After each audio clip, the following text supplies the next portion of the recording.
반갑습니다. 거의 8, 9년 만에 다시 뵙네요.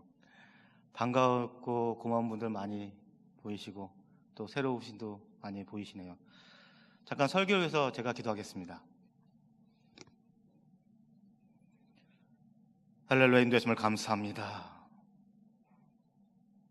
부족한 종이 단위에 섰습니다. 이 시간 선포되는 말씀은 하나님을 위해서 선포되게 해 주시옵시고 이 부족한 종의 입술에 하나님 말씀을 넣어주시길 간절히 기도드립니다. 제 생각이나 저의 가치관 내려놓고 오직 하나님의 말씀을 넣어주시옵시고 이 시간 예배를 사모해 주신 이 성도님들 위해서 이 부족한 종을 사용하여 주시옵소서. 오직 하나님의 영광을 위해서, 하나님의 기쁨을 위해서 이 종의 입술을 주관하여 주시옵소서. 모든 것 주님께 맡겨오며 우리 주 예수 그리스도 이름 받들어 기도드리옵나이다. 아멘. 제가 있는 곳은 아르헨티나입니다. 누군가 그러더라고요. 여기 한국에서 직각으로 땅을 파면 아르헨티나 나온다고. 그래서 한국에서 가장 먼 곳은 아르헨티나입니다. 아프리카도 아니고 영국도 아니고 여러분의 정반대, 그곳이 바로 아르헨티나입니다. 올 때 3박 4일 걸렸습니다. 별로 안 놀라시네요. 3박 4일은 흔한 건가요? 비행기만 타고 3박 4일 걸렸습니다. 그래서 갈 때는 2박 3일 좀 걸립니다. 갈 때는 좀 좋은 비행기 타가지고 그렇게 먼 곳입니다.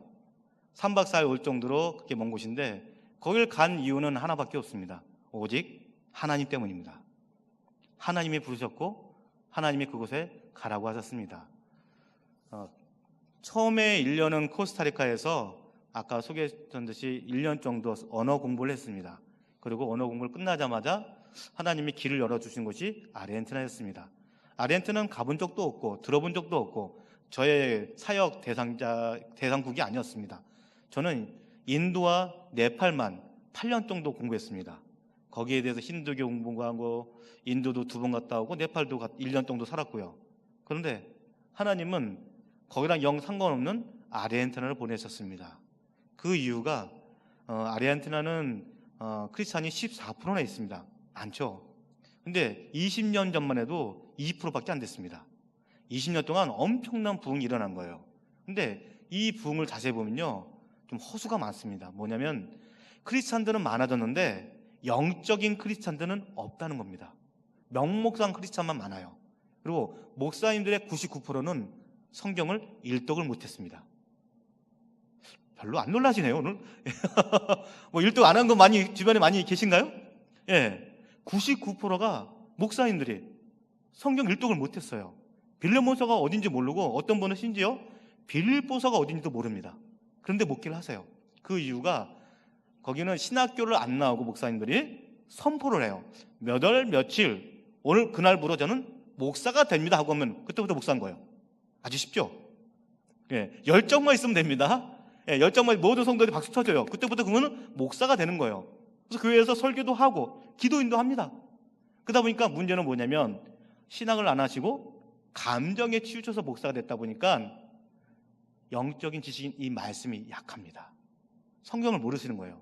그리고 많은 수가 자기 이름만 쓸 줄 아는 분이 많으세요. 그러니까 성경을 아예 읽지를 못하시는 분이 많은 거예요. 스페인어 성경은 요 근래에 나온 그런 스페인 버전도 있지만 1500년, 1700년, 1900년 초반에 나왔던 4가지 버전이 있는데 이 중에 하나를 사용해요. 그러다 보니까 옛날 언어입니다. 스페인 언어가. 스페인 성경에 있는 언어가. 그러다 보니까 공부를 하지 못한 분들은 읽을 수가 없어요. 그러니까 많은 목사님들이 성경을 읽을지도 모르고 또한 읽을 줄 아는 분은 성경을 다 또 안 읽습니다. 그러다 보니까 제가 가서 그 상황을 보고 이거는 진짜 목사님들의 재교육이 필요하다 생각하고 제일 먼저 시작한 게 목회학하고 교회 행정입니다. 목회학은 목사가 되는 것은 어떻게 목사가 되는 겁니다. 어떤 사명을 가지고 해야 되는 겁니다. 그거고요. 교회 행정은 교회의 질서와 교회 규칙과 교회 조직은 어떤 건지 가르쳐주는 거였습니다. 많은 일들이 있었죠. 많은 분들이 왜 한국 거를 가르치냐, 왜 당신의 생각을 가르치냐, 우리한테 강조하냐, 그런 얘기를 많이 합니다. 그럼 어쩔 수 없이 저는 처음 들어본 얘기니까 그분들한테는 성경을 가지고 잘 풀어주죠. 3년 동안 늘 이스름하면서 안 되는 스페인어로 현지 목사님들과 그렇게 생활했습니다. 제가 또 왜 이런 일들을 하게 됐냐면 아까 말했듯이 그것도 하나님 때문입니다. 여기에는 스토리가 있습니다. 어떤 스토리냐면요. 제가 첫 딸과 둘째 딸을 이렇게 하나님이 주셨는데요. 첫째 딸 다현이는 9살이고요. 곧바로 둘째 딸 호연이는 8살입니다. 그런데 이 호연이 가슴에 심장에는 구멍이 있어요. 태어날 때부터. 하나님께서 이 호연이에 대해서 은혜가 많이 필요한지 심장에 1cm 되는 구멍을 두셨어요. 아기 심장은 7cm밖에 안 되는데 1cm가 구멍이 있는 것은 살 수가 어려운 건데 얘는 하나님 은혜로 살고 있었습니다. 그걸 저희는 몰랐어요. 3살쯤 됐을 때 감기가 심해서 동네 병원을 데려가니까 청진기로 의사가 되다가 이거 좀 이상합니다. 얘 큰 병원 가셔야겠다고. 그래서 설마 뭐 큰 병원 가서 뭔 일 있겠나 하고 데려갔는데 초음파 검사를 해보니까 가슴에 심장에 구멍이 큰 것이 있다는 겁니다. 살아있는 것이 기적이었어요.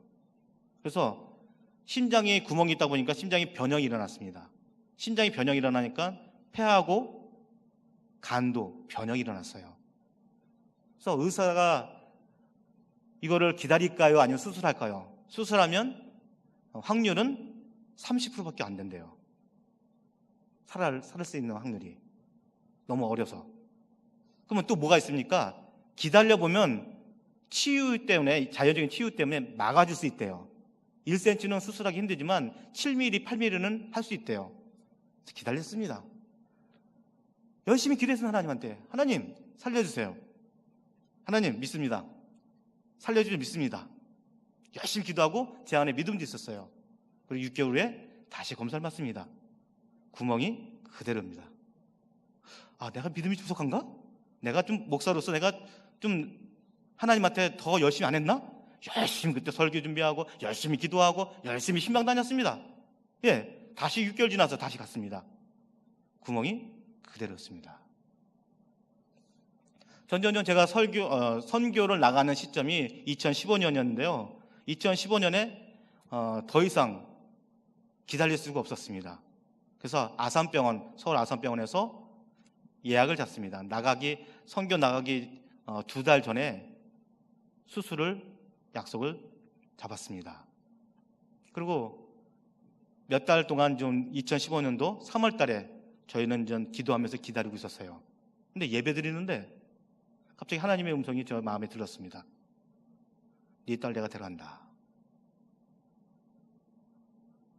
머리에 이렇게 말씀하시는 건 아니에요. 근데 예배 가운데 그런 확신이 든 거예요. 그런 확신이. 하나님께서 내 딸을 데려간다는 그런 확신이. 근데 이 엄청난 내용이잖아요. 너무 무서운 내용이에요. 옆에 제 아내가 있었는데 아내 얼굴을 못 봤습니다. 혹시라도 아내가 똑같은 말씀을 받았다면 그건 진짜로 빼도 박도 못하는 하나님의 음성이기 때문에 순종해야 되거든요. 근데 저는 그때만 해도 4살이었습니다. 4살이었습니다. 저만 보면 막 좋아서 어쩔 줄 몰라요. 아빠 그러고 막 제 바지가 나가지 말라고 좀 교회 가지 말라고 막 그러면서 너무 귀여워요. 눈에 넣어도 안 아플 정도 너무 예쁜 제 딸입니다. 근데 데려가시겠다는 거예요. 그래서 처음에는 내가 잘못 들었나? 내가 예배 때 딴 생각했나 보다. 막 정신 차리고 예배 집중했습니다. 근데 계속 제 마음속에 그런 울림이 들려요. 내 딸 데려가겠다. 마음의 준비를 해라. 어떻게 할 수 성령할 수 없는 저 안에 눈물이 나기 시작했습니다. 하나님 왜 접니까? 이 시기에 저 몇 달 있으면 선교 갈 것이고 선교 가기 전에 우리 딸 수술 받는데 그럼 수술 때 데려가신다는 겁니까? 응답이 없으세요. 일주일 내내 진짜 하나님한테 매달렸습니다. 금식하고 말조심하고 하나님이 기뻐하신 건 뭐든지 하려고 열심히 했습니다. 다시 주일이 돼서 예배 때 되니까 덜덜 떨리기 시작합니다. 또 하나님의 음성이 또 들을까 봐. 아내랑 같이 앉아서 예배 드리고 있었습니다. 동일하게 또 말씀이 들립니다. 준비해라.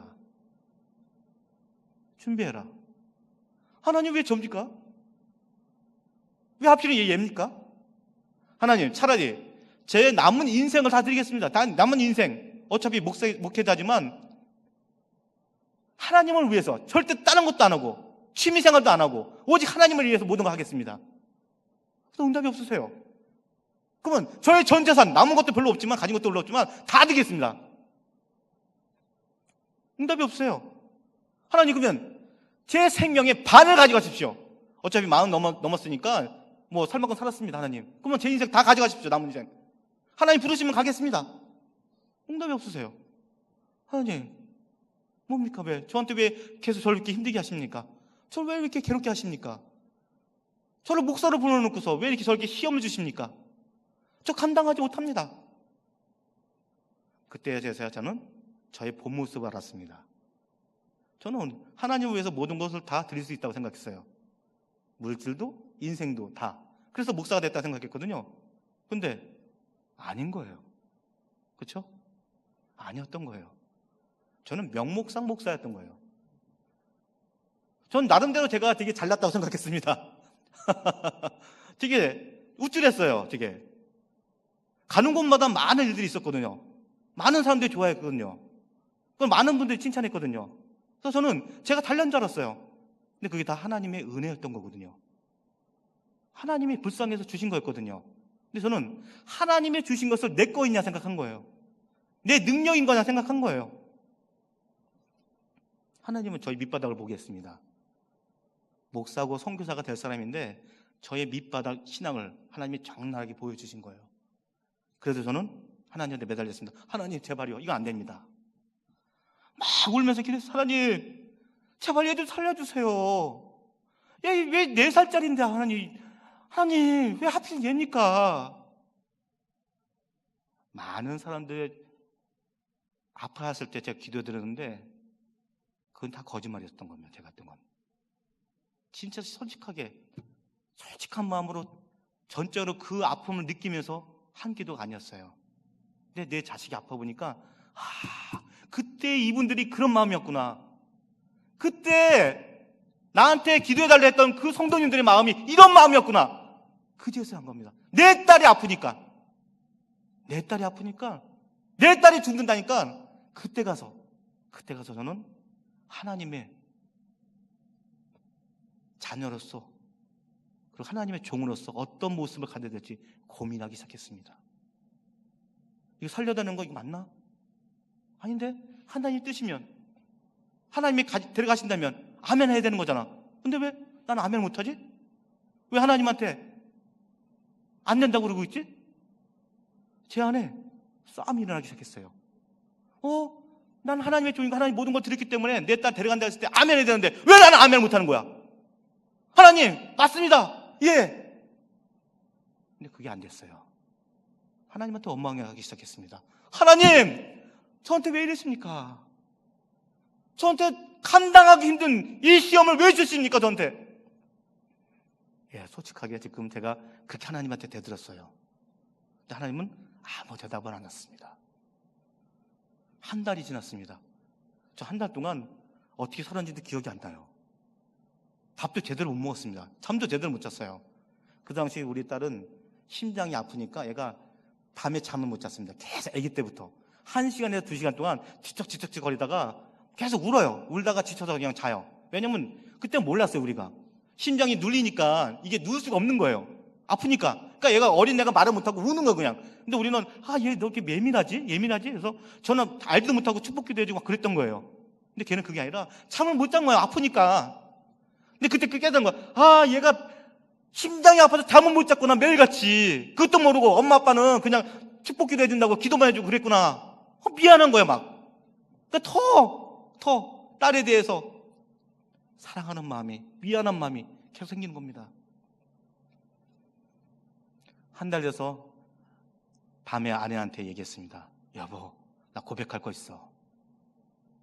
뭔데요? 나 한 달 전에 하나님이 호연이 데려간대. 아내가 갑자기 막 우는 거예요. 울지 마, 울면 안 돼. 그랬더니 아내도 똑같이 말합니다. 나도 마찬가지야. 당신이 받는 그날 나도 받았어. 저와 아내는 한 달 동안 금식 기도하고 기도했는데 서로 몰랐어요. 왜? 무서우니까. 같은 대답이 나오면 안 되니까요. 한 달이 지나서요 확인을 했습니다. 확실하구나. 아내랑 부담 껴고 막 울었습니다. 왜 우리예요? 하나님 왜 우리입니까? 왜? 그리고 성경을 나가려는 저한테 왜 이러십니까? 우리 애들은 아무것도 모르고 옆에 자고 있었어요. 그 다음 주가 됐습니다. 예배가 됐습니다. 예배에 앉아있는데, 하나님, 저 진짜 힘이 없습니다. 저 완전 밑바닥까지 내려갔습니다. 하나님, 남들 앞에서 목사인 척 거룩한 척 하고 있지만, 영적인 척 하고 있지만, 저희 마음속은 좀 밑으로 바닥 밑으로 떨어졌습니다.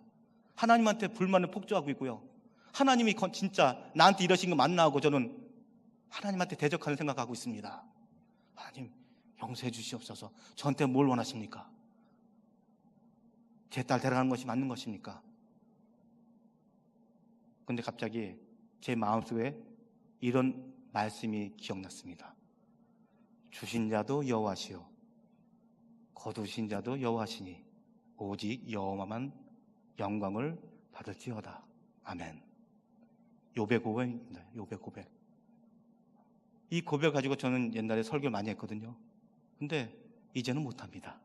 그 이유로는 함부로 할 수가 없어요. 이 고백이 제 마음속에 들리기 시작합니다.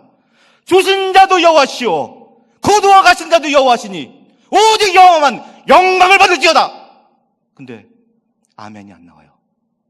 아멘이 나와야 되는데 하나님, 아멘이 안 나옵니다. 아멘 나오면 데려가신다는 거잖아요. 그거 싸우기 시작합니다. 아멘 해야 돼. 난 목사야. 난 선교사 될 사람이야. 아멘 해야 돼. 근데 한쪽에서는 내 딸이야. 쟤 4살밖에 안 됐어. 네가 사랑하는 딸이잖아.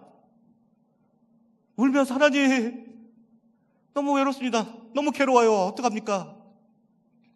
다시 한번 또 들립니다. 주신 자도 여호와시오 거두어 가신 자도 여호와시니 오직 여호와만 영광을 받을지어다. 아멘. 그때 제가 아멘 했습니다. 아멘. 맞습니다. 제 마음에 응어리진 게 풀리기 시작했어요. 그러면서 그래, 내 딸 천국에 보내자. 천국으로 보내자. 그래, 하나님이 예비해 주신 그 천국으로 내 딸 보내자.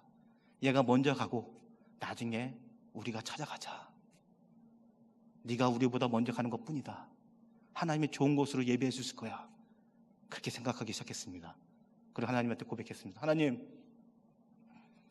하나님이 좋은 곳 데려가신 줄 믿습니다. 하나님, 제 딸 데려가십시오. 주신 자도 여호와시고 거두어 가신 자도 여호와시니 오직 하나님만 영광을 받을 길 간절히 원합니다. 왜냐하면 여호와는 나의 목자이시기 때문입니다. 그래서 저는 아무 부족함이 없습니다. 오늘 말씀이 그때 고백입니다. 그리고 그때부터 아내랑 저는 준비를 했습니다. 마음의 준비를. 우리 딸은 얼마 있으면 데려갈 딸, 그때까지 잘해주자. 뭐 4살짜리한테 잘해줄 게 뭐 있겠어요. 늘 안아주고 업어주고 무등도 태워주고. 많이 울었어요. 많이 진짜 웃어줬습니다. 왜냐면 걔가 이제 아빠 없는 웃는 걸 많이 못 볼 테니까. 많이 웃어줬어요. 근데 둘이서 있을 때 많이 울었습니다. 왜냐면 이제 알잖아요. 우리는 데려갈 거를. 선교 나가기 2달 전에 10월 달에 아산병원에서 수술 받았습니다. 아산 수술이 들어갔는데 애는 유만한데 주사 빠느라고 한 10개가 꽂혀있는 것 같아요. 발바닥에 꽂혀있고 손등에도 꽂혀있고 막. 그걸 보니까 마음이 또 저 꽂았을 때 얼마나 아팠을까 생각하니까 마음이 짠하는 거예요. 막 주사 바늘 그거 보니까 그냥 대롱대롱 걸려있더라고요. 막 둘이. 그리고 얘가 마취가 시작되니까 절 보고 씩 웃어요. 엄마 아빠를 절 보고. 차마 저는 이 거울이 있었는데, 유리창이 있었는데 울 수가 없었던 거예요. 애가 이쪽을 보고 누워서 씩 웃고 있는 거예요. 우리 보고. 마취가 되는 상태에서. 어떻게 해요? 웃으면서 막 울고 있는데 웃으면서 막 괜찮다고. 그리고 하나님 데려가셔도 하나님만 영광 받으시기 바랍니다. 단지 제 입에서 이 고백이 끊어지지 않게 해주시옵소서. 그리고 이 마음이 계속 유지되길 원합니다. 얘가 하나님이 거두어 가신다 해도 끝까지 저는 성교 가서 하나님을 위해서 영광을 돌리며 살아가겠습니다. 하나님 이 마음 변치 않게 해달라고 수술실 앞에서 기도하기 시작했습니다. 수술이 끝났습니다. 하나님이 살려주셨어요. 아멘. 근데요, 막은 게 아니라 그 심장 안에 기구를 넣었습니다. 그래서 기구가 심장을 뛸 때마다 막아주는 거예요. 그 기구가 멈추면 걔도 멈추는 겁니다. 그래서 감사합니다. 저는 지금도 감사해요. 살아있어요. 우리 막내딸은 오늘 못 왔는데, 근데 그 이후부터 저는 오늘부터 나는 목사다. 그래서 저는 목사가 된 지 4년 됐습니다. 그때부터 저는 목사라거든요. 예. 저는 그때부터 목사입니다. 그날부터 하나님의 종이 되었습니다. 그 전에 저를 힘들게 했던 많은 일들이 있었습니다. 저를 어렵게 했던 많은 사람들이 있었어요. 근데 다 잊었습니다. 그 순간에 다 용서가 되는 거예요. 다 이해가 되는 거예요. 솔직히 그 이후로 저는 하나님, 그 사람 머릿속에 생각나게 합니다. 할렐루야, 하나님이 영광 받아주시옵소서. 이 사람 생각나요. 하나님 감사합니다. 할렐루야. 그게 되더라고요. 왜냐면 내가 중심이 아니라 하나님이 우선이 됐으니까요. 저는 아까 말한 것처럼 제가 잘났다고 생각했어요.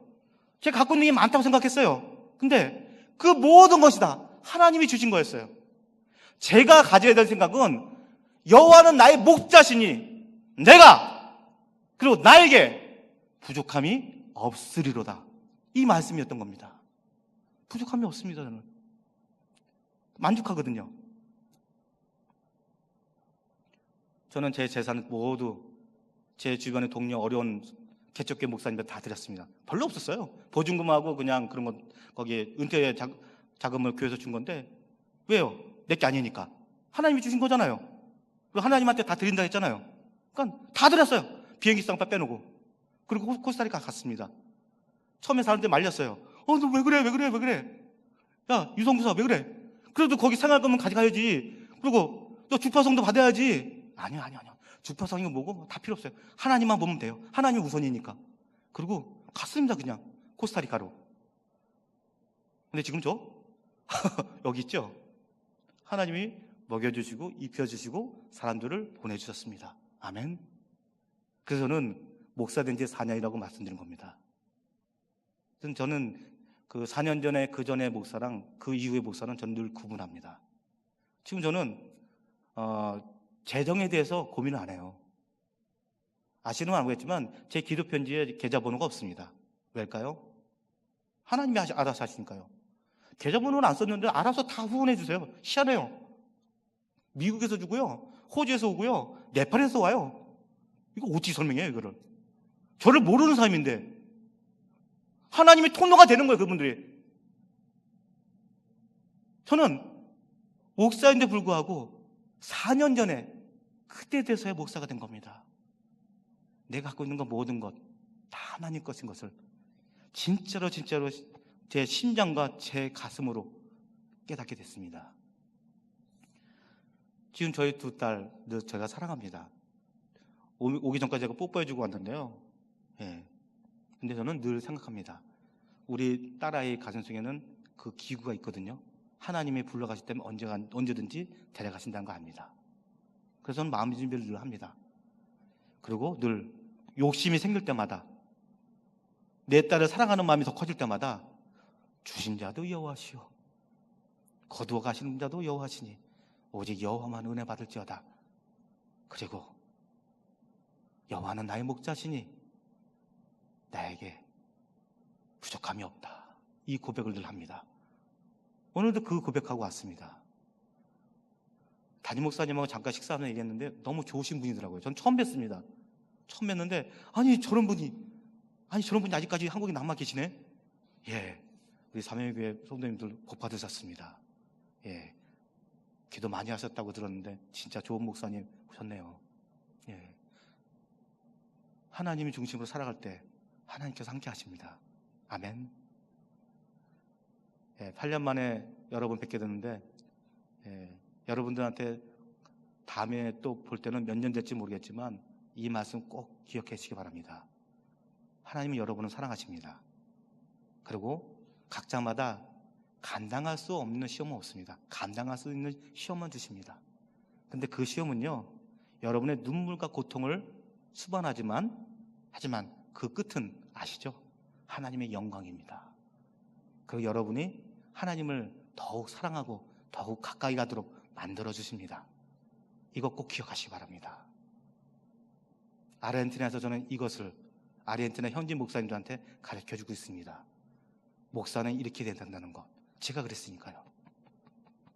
그리고 교회는 이런 마음으로 움직이도록 해야 된다는 것.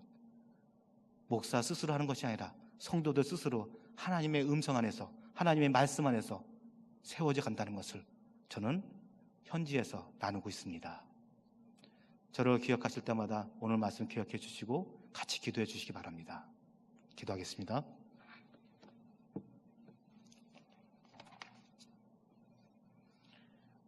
할렐루야. 하나님 아버지 감사합니다. 오직 하나님만 사랑하고 하나님만 우선으로 생각할 수 있도록 인도하여 주시옵소서. 삼양의 교회 모든 성도님들이 하나님 앞에 섰을 때 다 칭찬받게 해 주시옵시고 하나님의 뜨거운 포옹 안에서 감격의 눈물을 흘릴 수 있도록 인도하여 주시옵소서. 또한 하나님 앞에서는 그 순간까지 하나님만 바라보고 하나님께 영광 드리고 교회에 늘 기쁜 소식으로 가득 찰 수 있도록 도와주시옵소서. 하나님의 영광을 위해서 이루어 주시길 간절히 기도드립니다. 그리고 하나님의 준비하신 은혜와 하나님께서 지금도 계획하시는 많은 것들을 끊임없이 부어주셔서 삼양의 교회에 복된 소식으로 기쁜 소식으로 가득 찰 수 있도록 도와주시옵소서. 모든 영광 하나님께만 돌립니다. 우리 주 예수 그리스도 이름 받들어 기도드리옵나이다. 아멘.